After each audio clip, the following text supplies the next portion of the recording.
thank you all for coming. Nice to see some familiar faces in the room. Perhaps not quite so nice to see so many people who know even more about it than I do, but this is the talk that Valerie asked me to do, so this is the talk that I'm going to do. So it's just going to be really a quick whiz through a bit of a history of pantomime. I'll concentrate a bit on the areas that I know, which are the importance of the West End productions at the Theatre Royal Drury Lane and the London Palladium. Most of the images that you'll actually see are from my personal collection, one way or another. Some will be license-free things picked up from the internet, and I apologise for the quality of some of those when we get there, but that's the way it is. So as you will all know, because most of you have either been involved or been to lots, the pantomime season is sort of basically over for another year, and I managed 9 different productions this year, so I'm more than got the fix.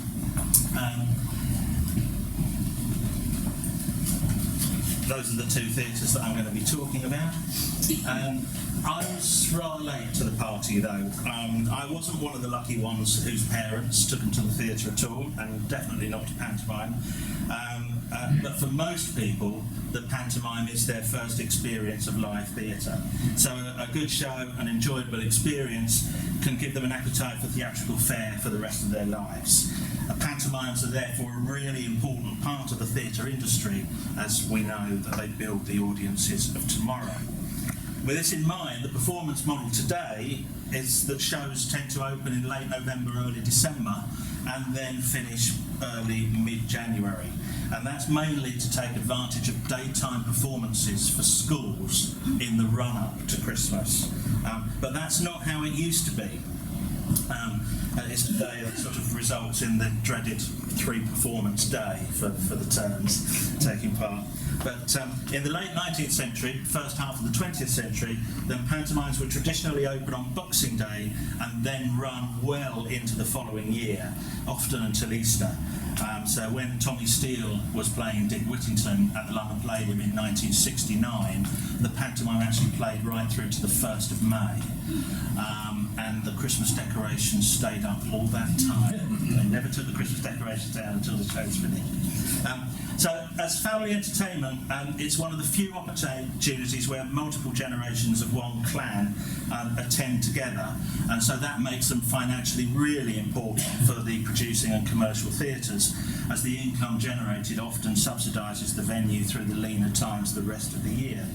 And this, of course, is also true for all the amateur theatre companies, where a homegrown production, avoiding royalties, can go a long way to supporting the ever-increasing costs of producing new plays and musicals for them. So how did it come to be such an important part of the British theatre industry when it hasn't really ever taken on a hold any other part of the world?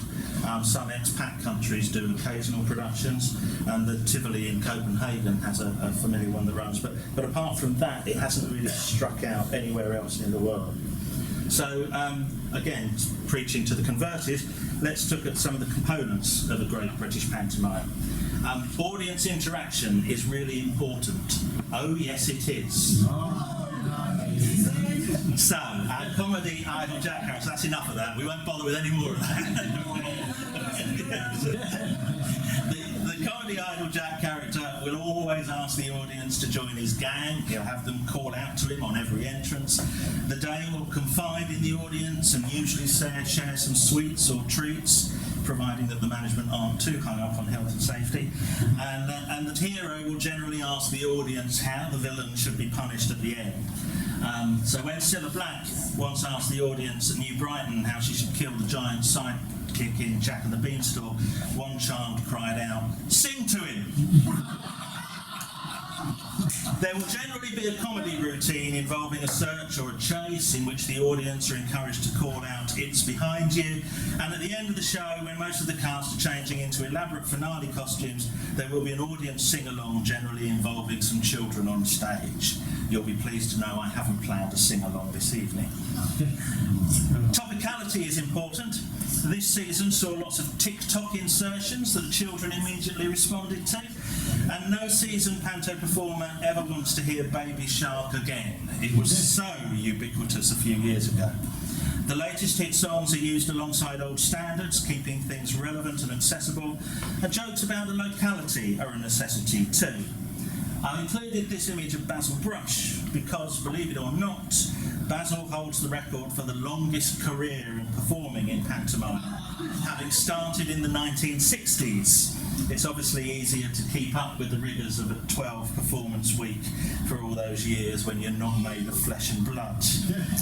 With multi-generational appeal, though, this year, playing Alderman Fitzwarren in Windsor, he managed to include a long and extended joke about airline toilets, which had all ages in absolute stitches.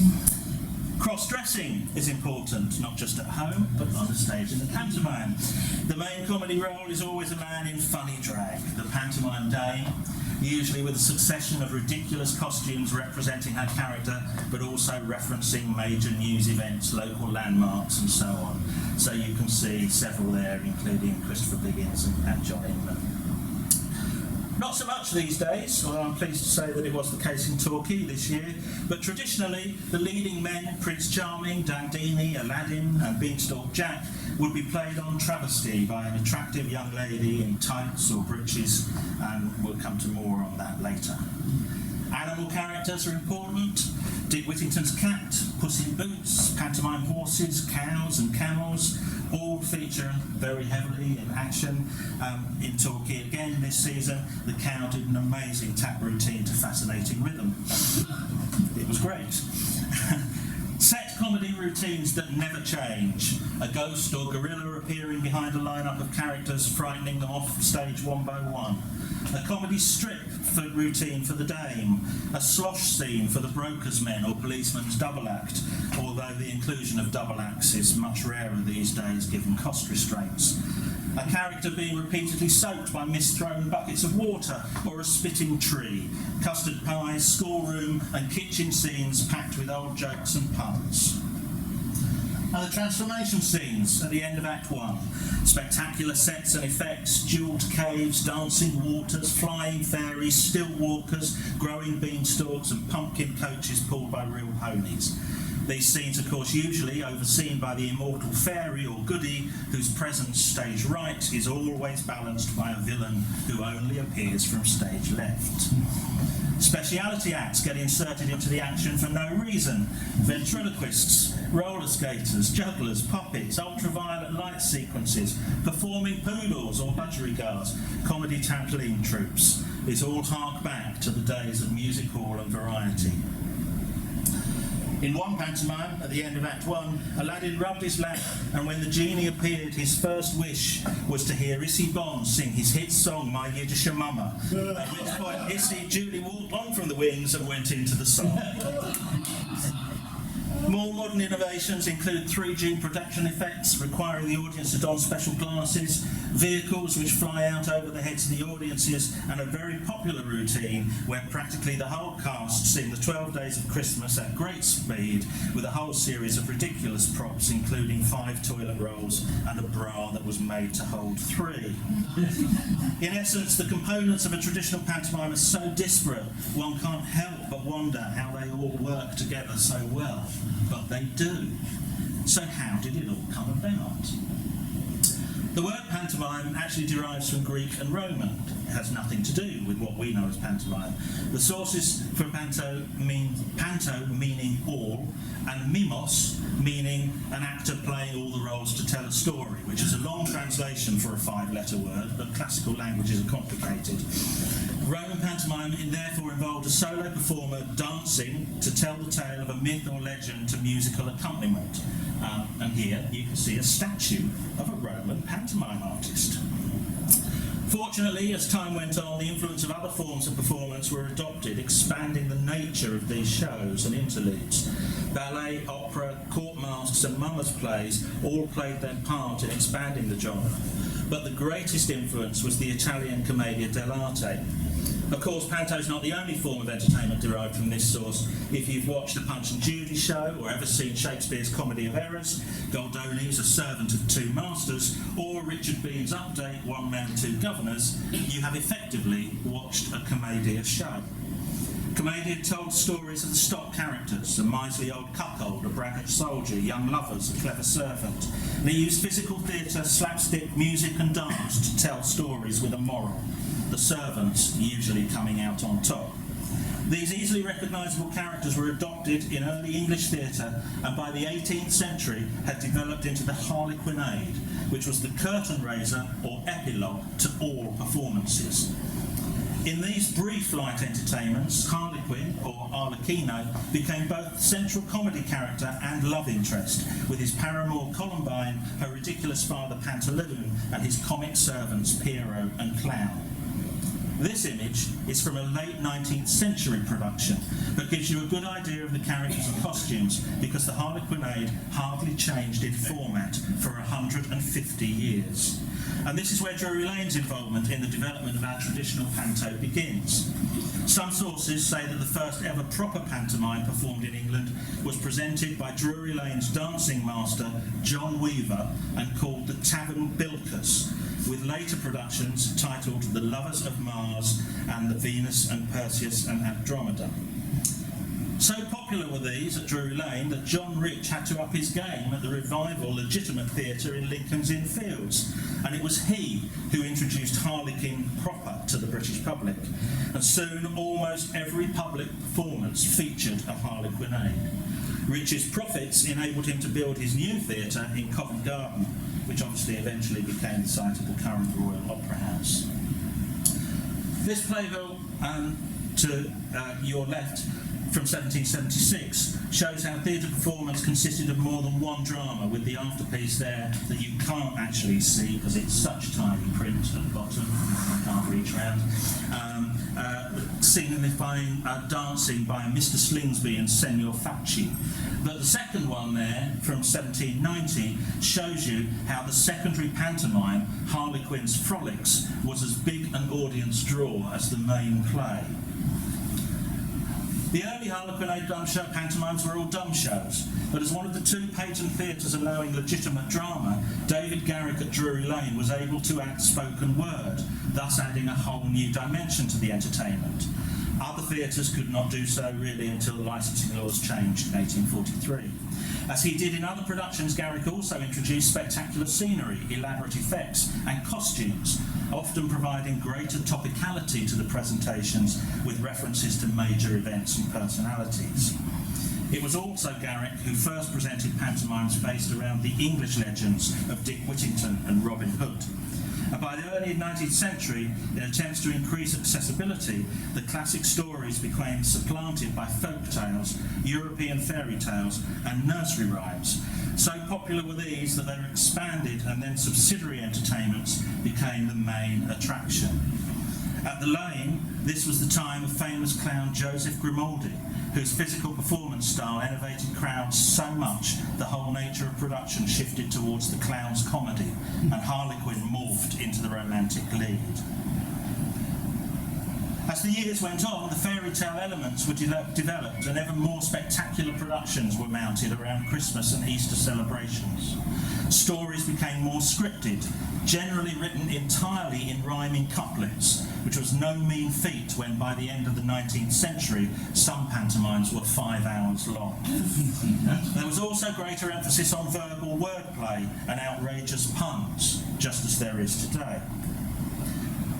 When Augustus Harris took over as the manager at the Theatre Royal Drury Lane in 1879, he realised the importance of the festive productions not only in helping the financing of his spectacular melodramas during the rest of the year, but also in building the profile of the theatre and enhancing its reputation. With its huge stage and extensive workshop facilities, he could produce bigger and better shows than anyone else.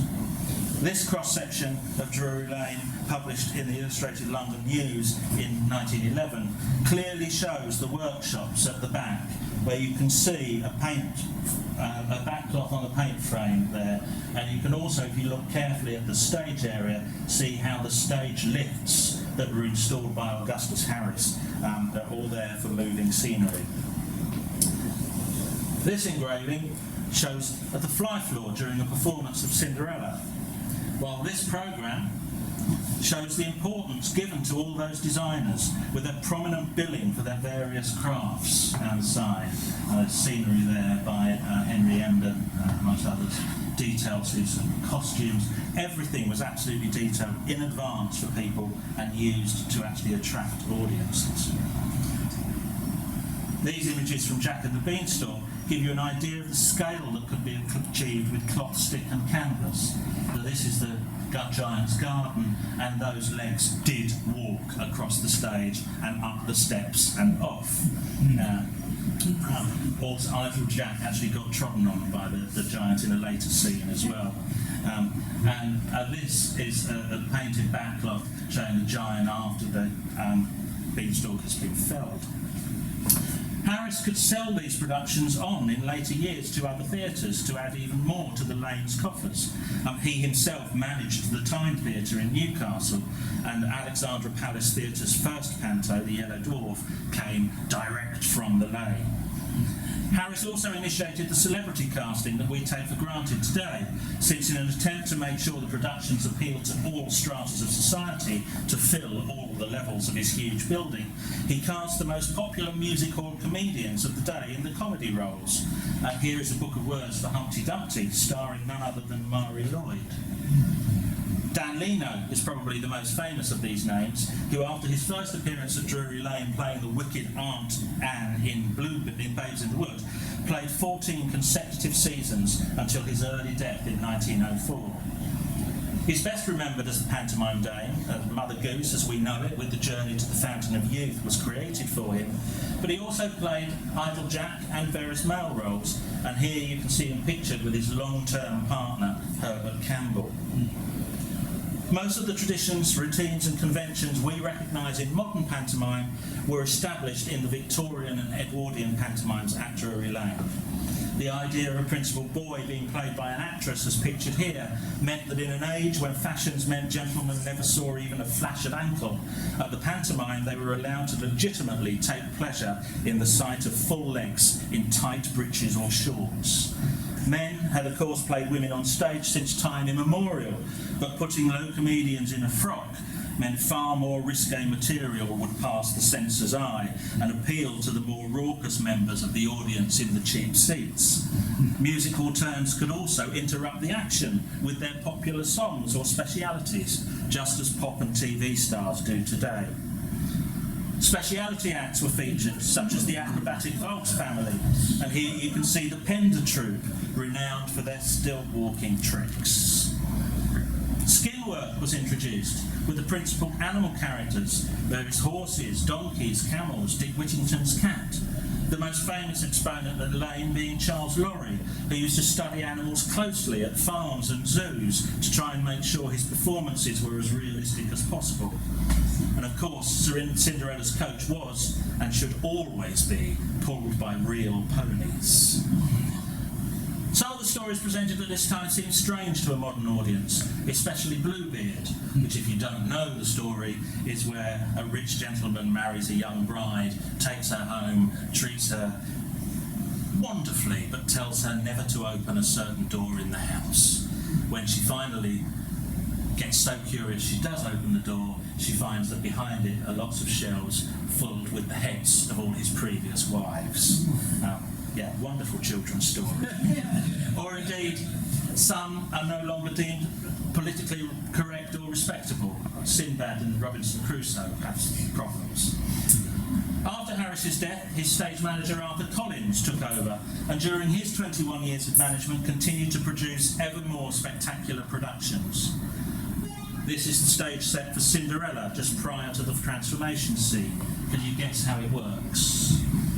That's the huge pumpkin in the middle, which obviously then splits and the coach comes forward between it.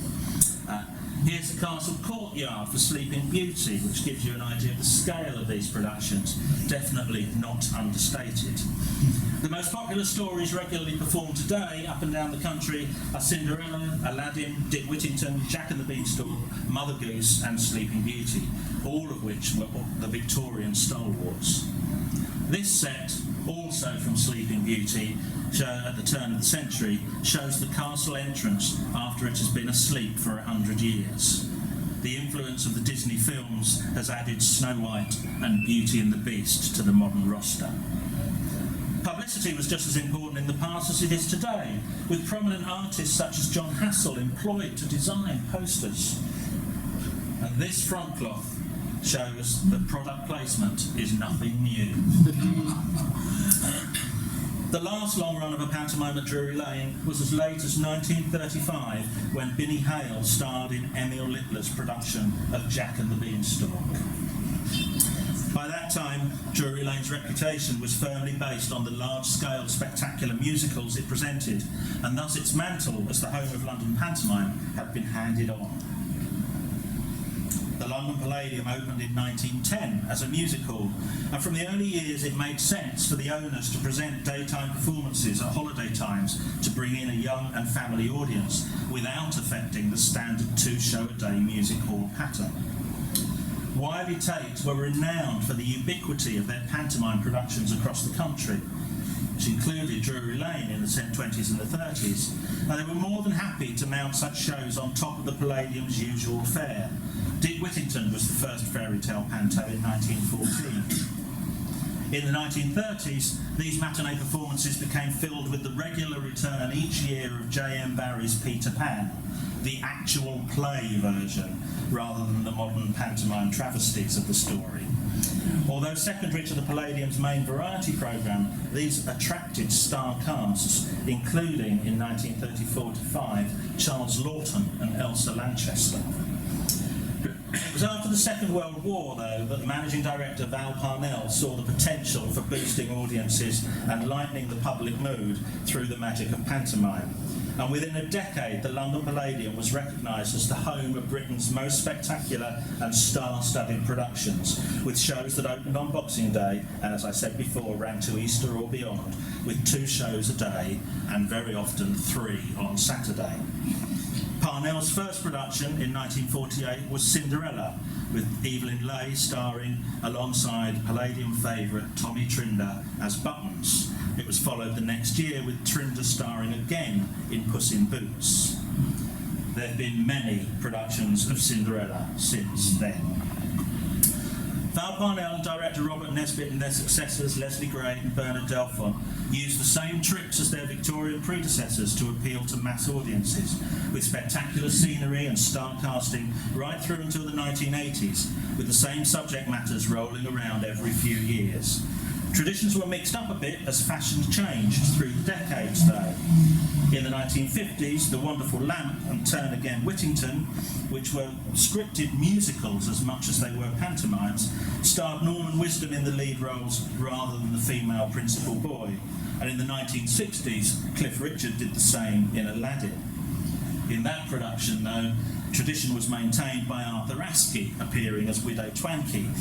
Askey, as a name, was a brilliant performer, very funny man, but he never tried to be at all effeminate. He was just Arthur Askey in a dress, using his stock catchphrases and songs. Cliff, of course, in that production of Cinderella that followed, played Buttons, although the biggest attraction that year was Tanya the Adorable Elephant. And that's despite the fact that the Shadows were also on stage and provided the score for that production, as they did later for Babes in the Wood, which starred Frank Ifield. And there could be, in Babes in the Wood, there was very often the chance for more respectable casting of people. So the next time Babes in the Wood, in the early 70s, appeared at the London Palladium, Edward Woodward played Robin Hood. And so it's all good stuff. The last time Aladdin graced the stage was in 1978, when Danny LaRue wowed audiences with his glamorous take on Merry Widow Twankey. The best comedy writers were always employed to add to scripts, including David Croft, Dad's Army fame, Spike Milligan and Eric Sykes at different times, and no expense was spared on scenery and costumes.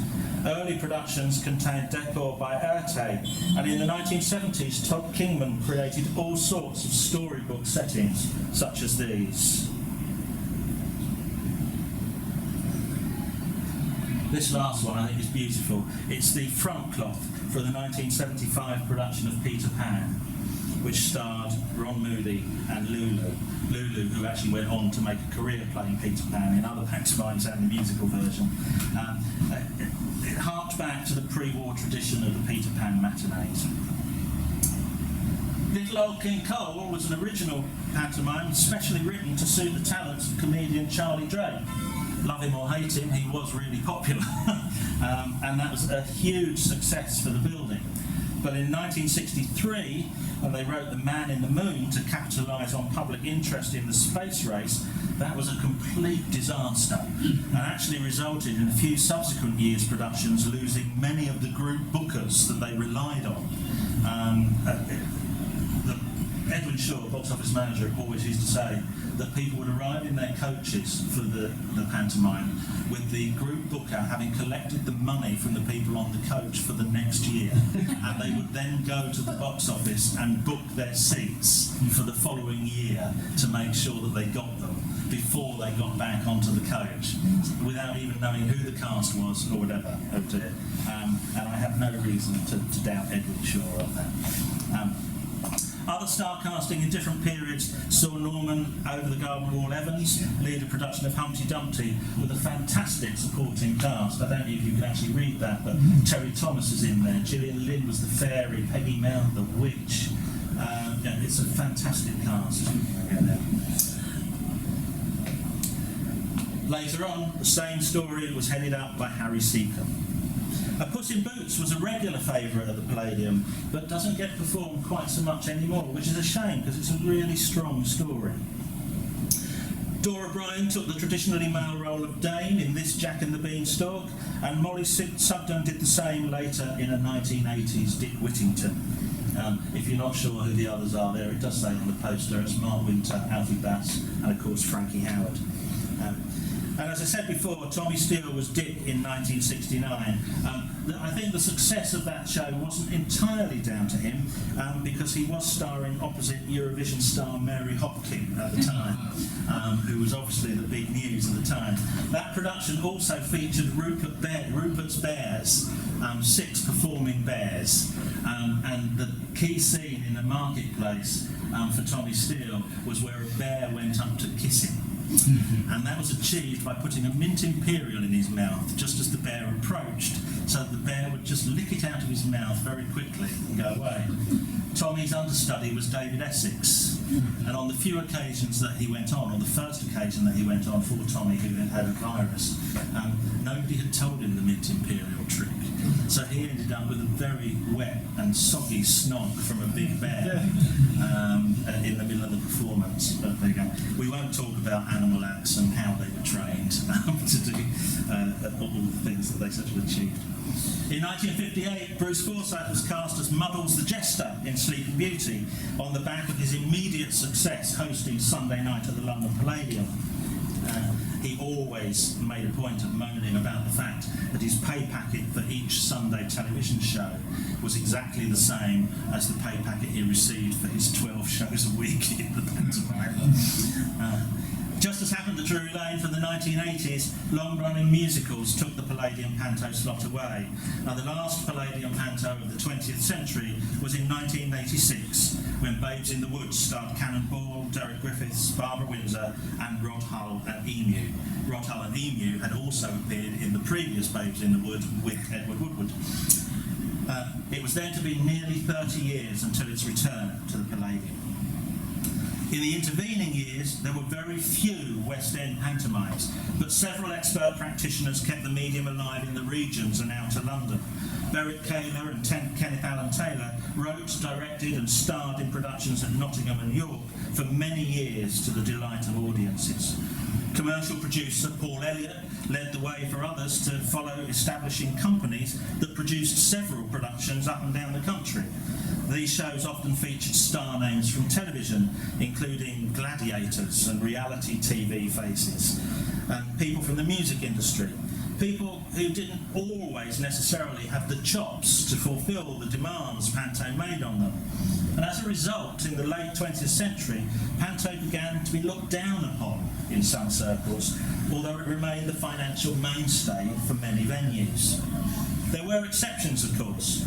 Susie McKenna's tenure at Hackney Empire saw a succession of hugely popular pantomimes which really played to the interests of the local community and the modern age, while maintaining all of the traditions and ensuring that a strong story was clearly told. Clive Rowe's Mother Goose at Hackney saw him become the first actor to be nominated for an Olivier Award for playing Dane. In the last 2 years, Susie's continued that growth and community appeal with productions at the Broadway Theatre in Catford. Classical actor Ian McKellen, I say classical actor, big film star as well now, Ian McKellen made headlines when he appeared as Widow Twankey at the Old Vic, no less, making people think twice about pantomime as theatrical art. And in 2023 to 24, he made the genre even more respectable by playing Mother Goose in the West End for an extended season, and then taking the production on a sell-out tour lasting until April, just like the old days. Roy and Debbie Hutt presented two very traditional pantomimes in the historic setting of Wilton's Music Hall, while Stratford East and Lyric Hammersmith have developed distinctive styles appealing to their local communities without straying too far from tradition. In the regions, theatres like Salisbury Playhouse and Cheltenham Everyman still produce their own shows. Producers like Paul Hendy and Chris Jordan supply productions to several theatres. And Panto Bournemouth Crossroads, under David Ian and Michael Harrison, produced no fewer than 23 different shows across the UK this year. But the real game changer came in 2016 when Nick Thomas and Michael Harrison brought Panto back to its West End home. Cinderella, starring Paul O'Grady and Julian Clary, was a huge success for Kudos Entertainment, who in later years have transferred the sets and costumes onto regional productions, just as their predecessors did. The subsequent years have seen millions invested in new sets and costumes and effects in Dick Whittington with Elaine Page, which won that year's Olivier Award for Best Entertainment. That was followed by Snow White with Dawn French as the Wicked Queen. Then came Goldilocks with Matt Baker and Gary Wilmot, and a whole string of circus speciality acts, including trick motorcyclists. Uncertainty with COVID led to a compilation show being mounted in 2020, which only managed 6 performances before the government lockdown. But it got huge amounts of publicity through the attendance at a special matinee for care workers by the Duke and Duchess of Cornwall, bringing all 3 children out for the first time. A similar approach was taken for 2021 as there was still uncertainty, and at this time the star billing went to Donny Osmond, but equal weight was given to the speciality act, the Tiller Girls, although not these ones. The 2021 Panto Band at the Palladium completed its planned run with a new production company at its head, Crossroads. This is headed up by Michael Harrison, who's directed all of the Palladium Pantos since 2016. Hugh Durrant has provided spectacular costumes for Julian Clary every year, and the special effects maestros, the twins, have supplied animatronic dinosaurs, a giant rat, a flying double-decker, and many other astounding effects. 2022 to 23 was Jack and the Beanstalk, with a spectacular set design from Mark Waters, which included a beanstalk growing from the centre of the stalls right up to the roof of the auditorium, which Jack climbed up at the end of Act 1, climbing out through Frank Matcham's air conditioning system. It's no coincidence that following this feat and the publicity it generated, that in this last season, Jack and the Beanstalk topped the list for the number of productions around the country for the first time.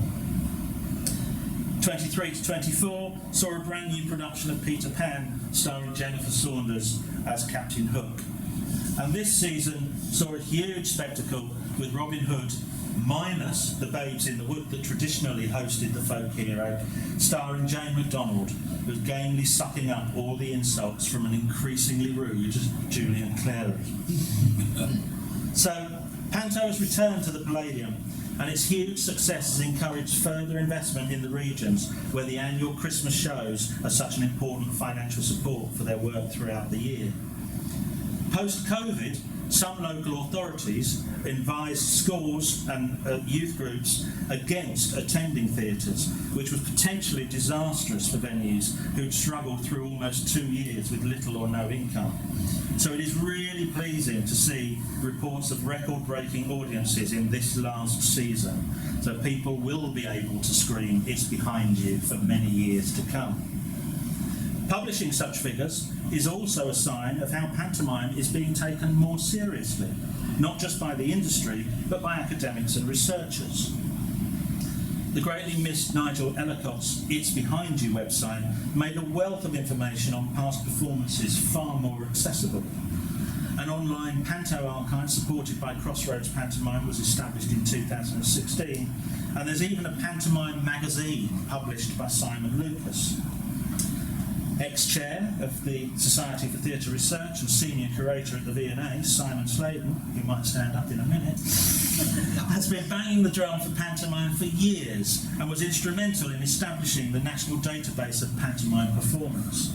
As chair of the charity, the UK Pantomime Association, established in 2021, he's brought further respectability and greater public awareness has been created since 2022 by virtue of their annual Pantomime Awards, supported by hordes of volunteer judges and administrators. Pantomime is being taken far more seriously. One could say that it has finally come to the ball. Nonetheless, the actual art of panto performance is still passed on from generation to generation through rehearsal and performance, with older performers more than happy to ensure younger actors will keep the medium alive by passing on tried and tested routines and skills that audiences love to see time after time. My love of panto grew from performing in them in my previous life, which was almost as long ago as Basil started appearing in them. This is two foxes sharing tips there together. There's no better feeling than hearing audiences respond with laughter and vocal calls to the traditional set business and routines. Health and safety may have watered down the slapstick slop scenes somewhat, and you don't often see whiff and puffs anymore, but nobody ever seems to tire of the ghost sequence or the dame strip or the schoolroom collapsing bench. And I, for one, am already looking forward to next Christmas.